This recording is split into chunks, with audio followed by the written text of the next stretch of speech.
Hey everybody out there, this is Seto. So today for you guys, I actually wanted to do a discussion video, but it's probably for a lot of you guys a long time since you've seen my face. And the last time I actually did a topic discussion on this video showing my face, it was a good while ago. But going forward into the new year, I plan to do some more discussions. I always love doing them, so for you newer subscribers, this is probably the first time you're seeing my face. I do apologize. I have a huge cut on my forehead.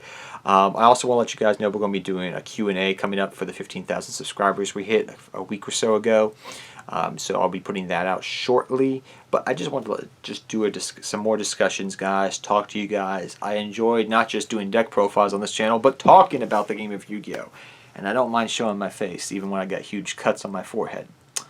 But today for you guys, I want to talk to you guys about something that I've seen a trend. I haven't heard anybody really talk about this, but it's really true. I would say over the course of 2020, I would even say at the end of 2019, especially after Master Rule 5 was announced, and as 2020 went on, with everything going on with Crush Card, I saw this happening more and more, and it's even still happening in 2021. And that is the price of fun casual decks going up exponentially. So you may say, yeah, that's a given, but they reprint the cards. Not all the time. Let's be honest here. There's not every old school deck gets a reprint. X-Sabers, for example, haven't got a reprint in a long time. You look at some of those X-Saber cards and you go, dang, that's expensive.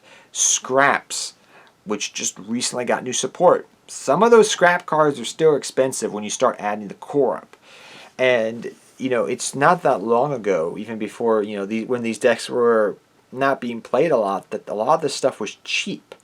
And it's not just those decks, guys. It's a lot of decks out there have gotten expensive because maybe there's a couple cards that haven't been reprinted in a long time. Maybe they never got the reprint. Maybe they were before the Megatins. Oh my gosh! Like remember the days when you had to pull packs and you had to hope to pull the cards you wanted out of regular packs, and you were hoping that the promo of that year was one of the cards you needed. This was a common thing just a couple of years ago, less than 10 years ago even, like, what, 5, 6 years ago maybe? And there's a lot of archetypes from the Zexal era, there's a lot of archetypes from the 5Ds era, the GX era, even the original show era, that never got a really good reprint.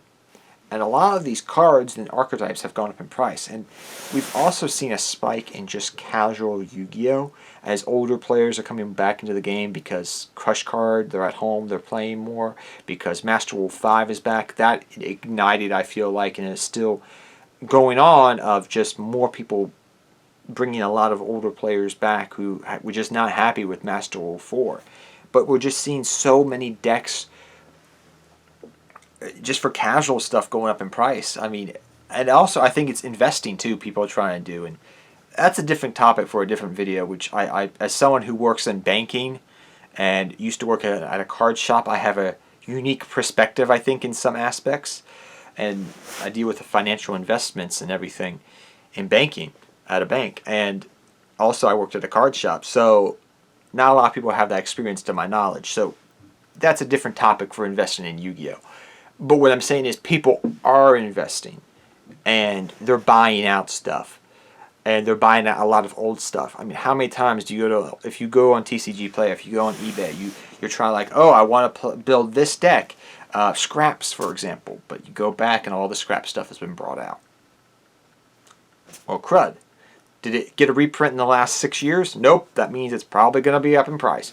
Even stuff from recently has gone up in price exorbitantly. People are just investing in these ghost rares and ultimate rares. That's not even the point, but they're just buying stuff. So it's this perfect storm now where it's investors, it's people wanting to build old school decks, new support coming out. It's this perfect storm that just creates the price rise and all these cards going up in price, which is ridiculous, but also makes logical sense when you think about it for a second. There's a supply and demand aspect. And the thing is, there's a lot of times, and I've used to not have this as much on my channel, but from somebody who does a lot of deck profiles, who's played this game since the inception and has not every deck under the sun, but I got a lot.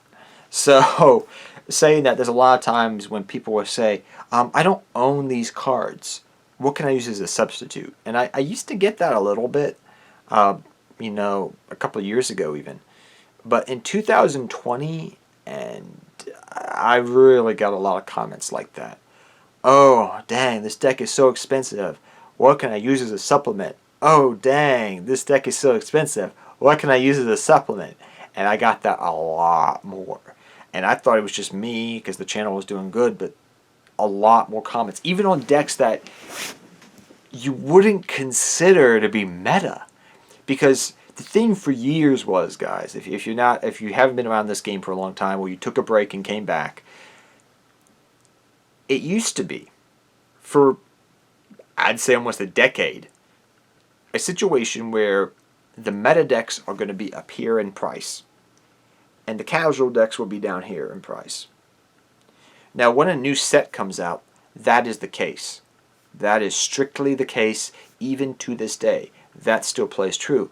But the issue is this. After the Megatins come out, nowadays, after they've gotten their reprint, when are they going to get another reprint for some of those cards? Megatins have been out since, what, 2014, I think, now?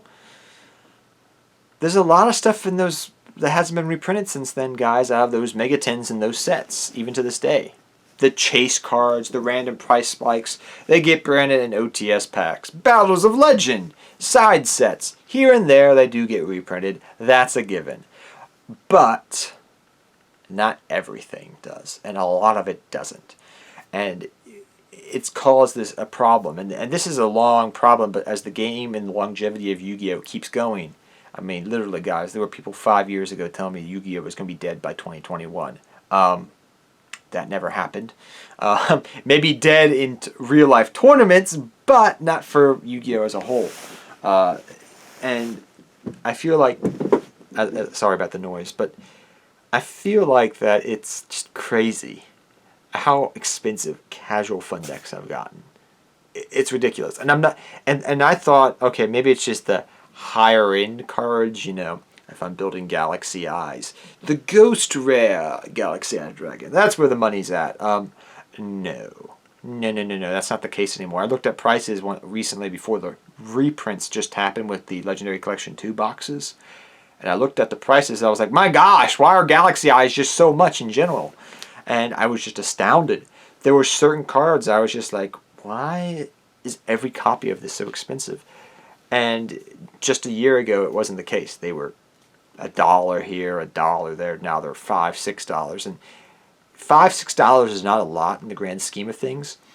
But when you're getting playset after playset of $5, $6 cards of 3 ofs and 2 ofs here and 2 ofs there, and that's your entire deck, it becomes quite expensive.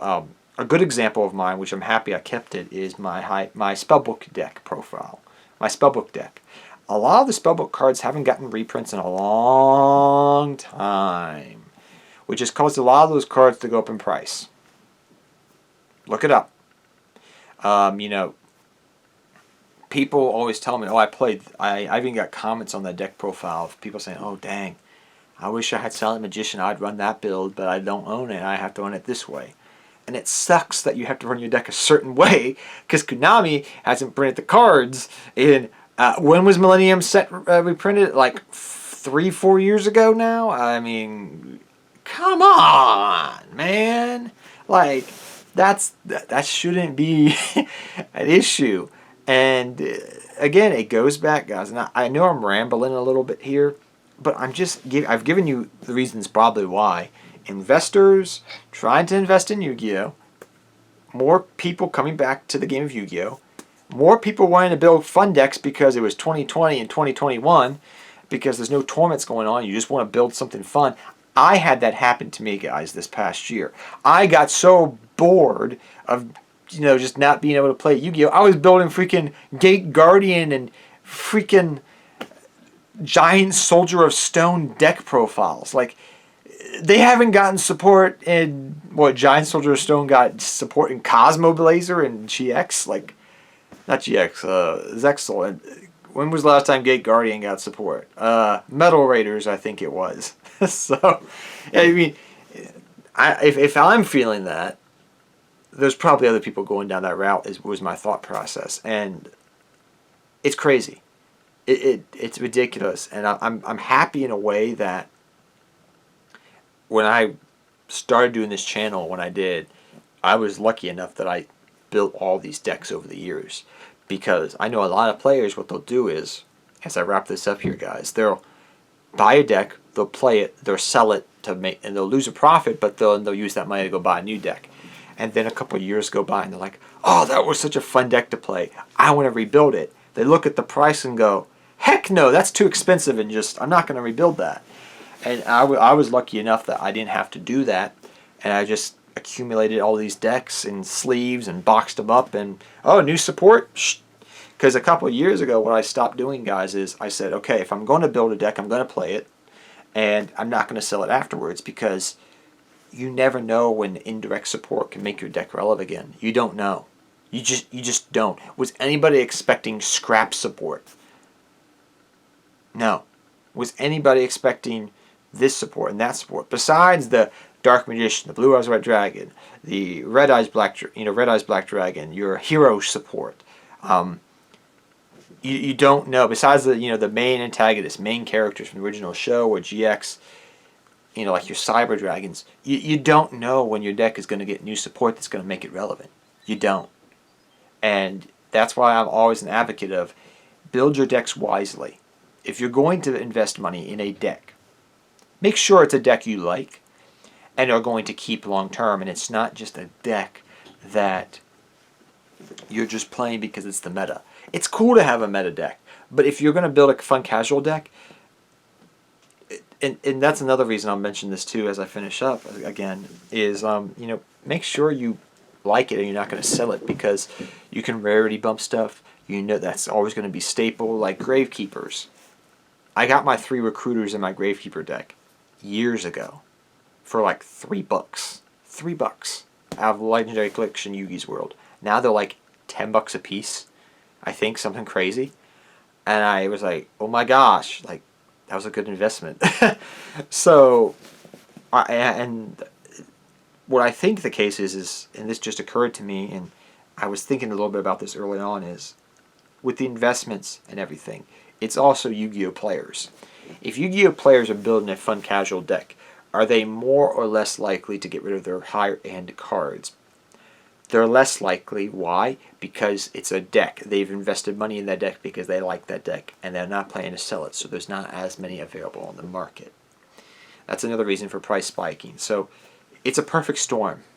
And hopefully, I don't know what else Konami can do with reprints except maybe printing a big, they've done it with Battles of Legend, but maybe another set where they just reprint a bunch of expensive cards from the past of Yu-Gi-Oh that are like $10 or plus to bring their prices down completely. But unless Konami does that, which I doubt they will, it looks like building fun casual decks, guys, you have to pay some money out. You can't play. It's not $30 in play right now. But maybe eventually they'll change with structure decks and everything. You'll get a competitive deck that's $30 like Monarchs. But we'll have to wait and see, guys. But tell me your comments down below. Do you think this is a trend that's been going on for a while? Have you noticed this too? What is your thoughts about this? Do you have some solutions to how to make casual decks more cheaper?